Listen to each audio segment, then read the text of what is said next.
What if I told you that one of the richest, most educated, and most powerful civilizations in history wasn't in Europe, Asia, or the Middle East, but in West Africa? What if I told you there was a city where books were more valuable than gold, where universities thrived while much of the world was still illiterate, and where a single ruler once gave away so much wealth that he crashed entire economies across continents? This isn't a myth. It isn't exaggeration. And it definitely isn't taught the way it should be. For centuries, history has been told as if civilization followed one narrow path, moving neatly from Greece to Rome to Europe and finally to the modern world. Everything outside that path was labeled peripheral, undeveloped, or irrelevant. But there is a problem with that story. It leaves out empires that don't fit the narrative, empires that were too advanced, too wealthy, and too influential to be comfortably explained away. One of those empires was Mali, and at its heart stood a city called Timbuktu. Timbuktu was not a desert myth or a traveler's exaggeration. It was a real center of power, learning, and global trade. A place where scholars mapped the stars, doctors wrote medical texts, and historians documented centuries of African history, while Europe was still struggling through the Middle Ages. Yet today, Timbuktu is remembered as a punchline, a symbol of remoteness, rather than one of the greatest intellectual capitals the world has ever known. That didn't happen by accident. And once you understand why, the way you see history will never be the same again.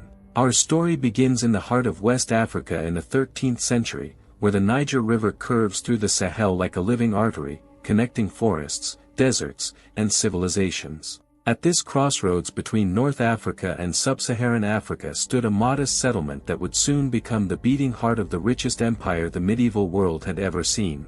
Timbuktu did not begin as a city of marble halls or vast libraries. It began as a well, a single source of water guarded by an elderly woman while nomadic herders traveled with their animals across the desert. Few places in history have risen so far from such unremarkable origins. But to understand how Timbuktu became the intellectual and economic center of an empire, we must first understand how the Mali Empire itself was born. Because Mali did not emerge through random fortune. It emerged through vision, unity, and an understanding of power that Europe would not grasp for centuries. In the early 1200s, West Africa was fragmented.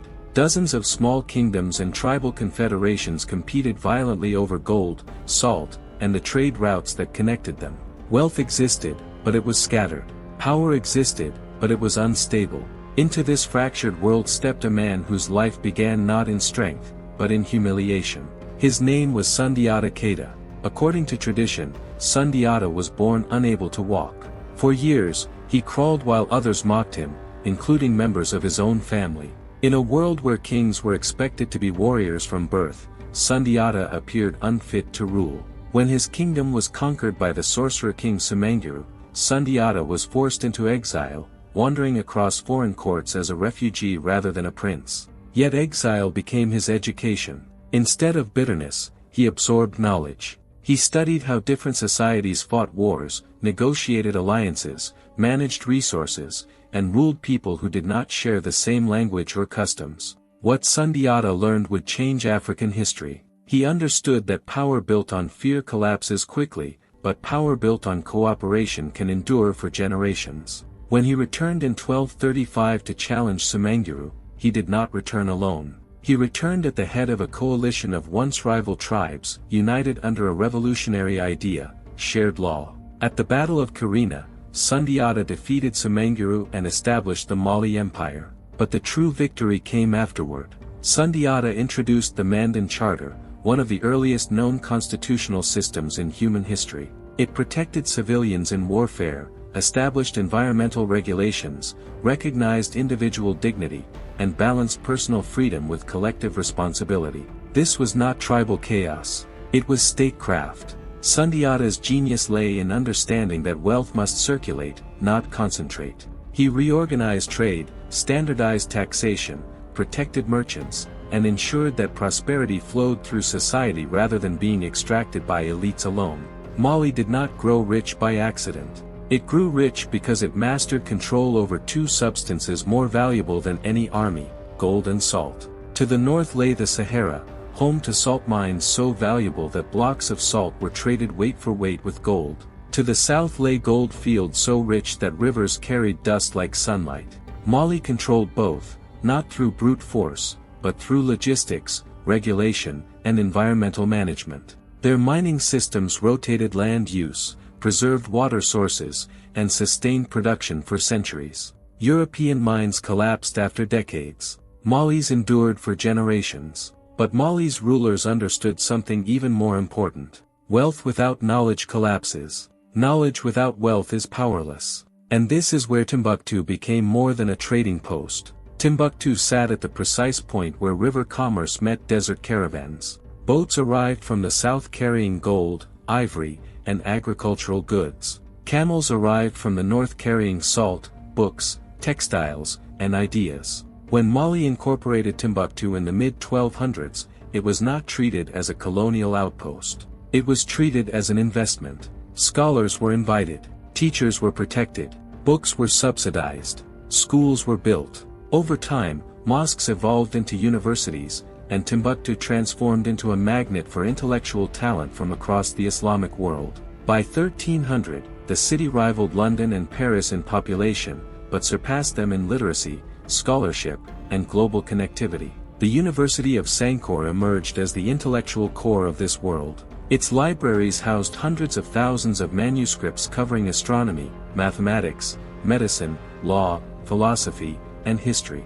These were not copies. They were original works. Timbuktu's scholars calculated planetary movements, developed medical treatments unknown in Europe, and preserved African histories that otherwise would have vanished. Economically, Mali operated with sophistication that resembled modern systems. Multiple currencies circulated simultaneously: gold dust for international trade, cowrie shells for daily exchange, salt bars for stored value. Merchants used credit letters to trade across continents without carrying physical gold, a practice Europe would not adopt for centuries. Trade routes were secured, fraud was minimized through standardized measures, and taxation incentivized growth rather than exploitation. By the early 1300s, Mali was generating wealth equivalent to billions of modern dollars annually, and all of it was about to fall into the hands of one man.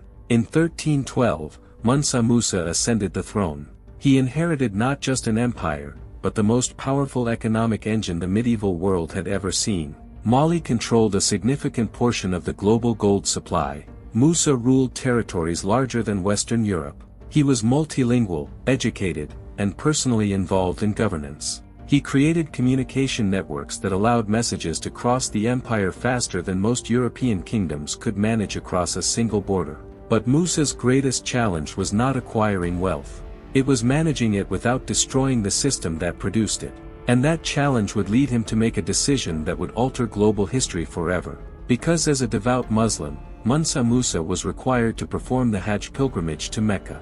What should have been a quiet religious duty became something far more dangerous. Musa decided not merely to travel, but to announce Mali's existence to the world. And when he left Africa in 1324 with a caravan of 60,000 people and unimaginable quantities of gold, he did not know that he was about to reshape economies, redraw maps, and set forces in motion that would eventually destroy everything he had built. Mansa Musa's journey did not begin quietly. News of his departure spread before he ever reached the desert. 60,000 people moved with him, including soldiers, officials, servants, scholars, and slaves, all dressed in fine silk and brocade. Hundreds of camels carried loads of gold so heavy that the metal bent their backs. Each camel carried between 100 and 300 pounds of pure gold. Musa did not travel as a pilgrim trying to disappear into history. He traveled as a declaration. This was Mali announcing itself to the world. As the caravan crossed the Sahara, cities that had never imagined such wealth watched in disbelief. When Musa entered Cairo in 1324, the capital of the Islamic world, the shock was immediate. Gold flooded the markets. Musa gave it freely to the poor, to merchants, to scholars, and to rulers. He built mosques, funded institutions, and rewarded hosts without restraint. His generosity was sincere, but its consequences were catastrophic. Gold lost value. Prices surged. Inflation spread across Egypt and neighboring regions, destabilizing economies for over a decade. No individual in recorded history has ever caused inflation on that scale simply by being generous. Musa soon realized the damage he had caused. In a desperate attempt to stabilize the economy, he borrowed gold back at high interest rates, temporarily reducing the supply he had unleashed. It was the first recorded instance of a ruler attempting monetary correction on an international scale. But the damage was done. Mali had revealed itself as something the world could not ignore. Traders, scholars, and rulers now knew where the gold came from.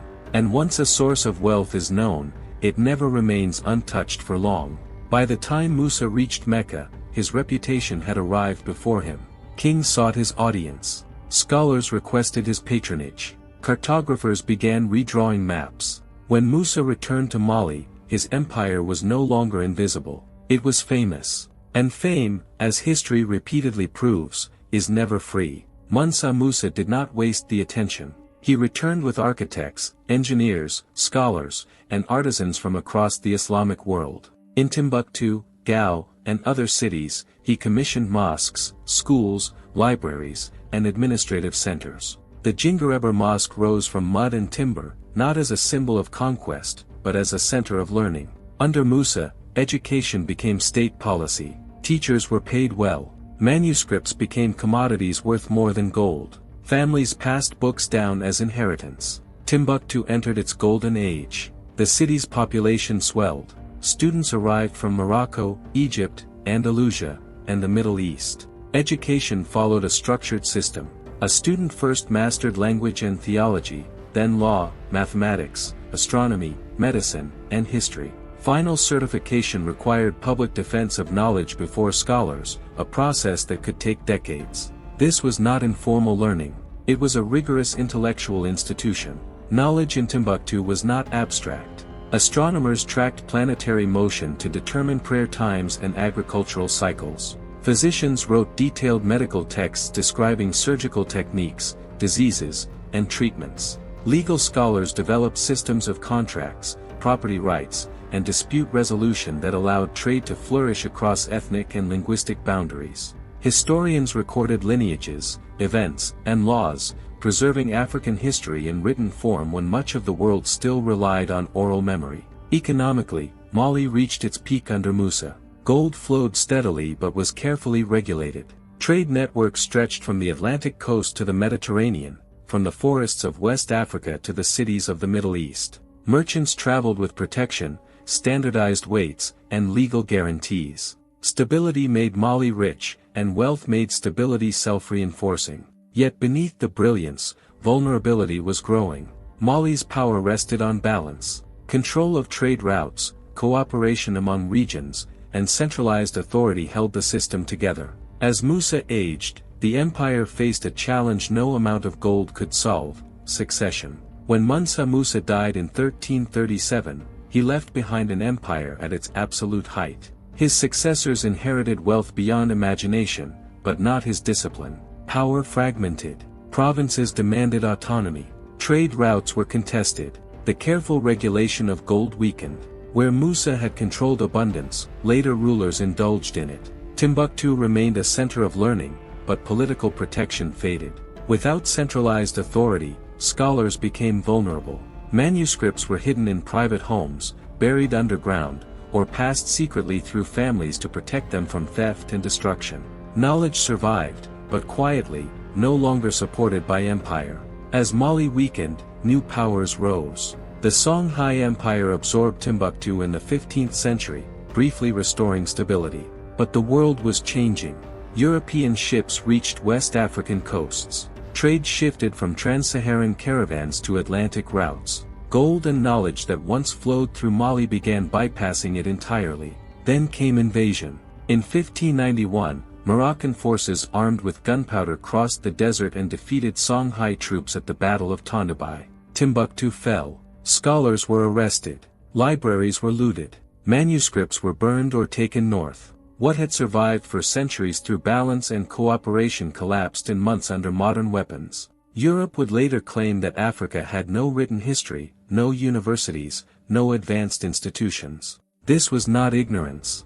It was convenience. Because acknowledging Timbuktu meant acknowledging that wealth, science, and civilization did not originate exclusively in Europe. They flowed wherever systems allowed them to flourish. And yet, Timbuktu never truly vanished. Thousands of manuscripts survived, hidden by families who risked their lives to protect them. Even today, scholars continue to uncover texts that rewrite our understanding of medieval science, economics, and governance. The story was never lost. It was buried. The rise and fall of Timbuktu is not a tragedy of ignorance. It is a lesson about balance. Mali did not collapse because it lacked intelligence or wealth. It collapsed because the systems that sustained both were disrupted. The same pattern repeats throughout history. When knowledge becomes disconnected from power, civilizations fracture. And as we move into the final part of this story, one question remains unavoidable. If Timbuktu was erased from global memory once, how many other civilizations have been quietly removed from the story of humanity? And more importantly, who benefits when they are forgotten? The destruction of Timbuktu did not end its influence. It only removed it from view.